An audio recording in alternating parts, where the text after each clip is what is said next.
So there are at least three motivations that would drive a company, motivate a company to look at adopting Holacracy. And there are three of the usual suspects. These are not new motives that are driving businesses. One is growing and scaling. So we're all confronted with how to grow and scale an organization. There's lots of options out in the marketplace for business process improvement, agile systems, lean systems, all the things that we talk about as bolt-ons that have really high value but are sometimes really hard to sustain. So Holacracy gives you a mechanism to grow and scale your organization in a different way, in a more sustainable way, in a way that embeds those best practices while still driving towards the organization's purpose. So we see a lot of owners, founders, and executives adopting Holacracy to deal with growth and scale issues.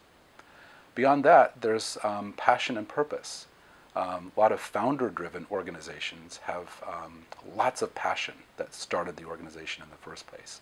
Entrepreneurs are passionate people about their vision of what the work of this organization is in the world.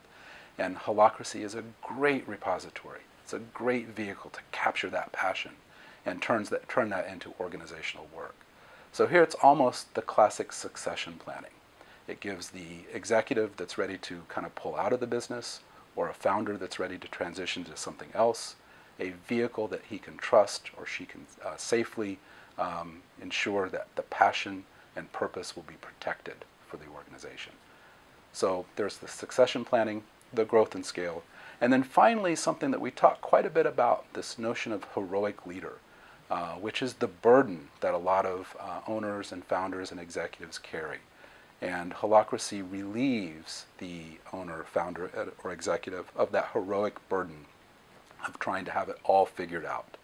Back to the distributed authority system to distribute decision-making, leadership, power, the work throughout the entire organization. This frees up the executive. So the motivation is high for the executive to adopt something that frees them from the burden of being the heroic leader, where we distribute leadership throughout the entire organization. So those are three primary motivating factors.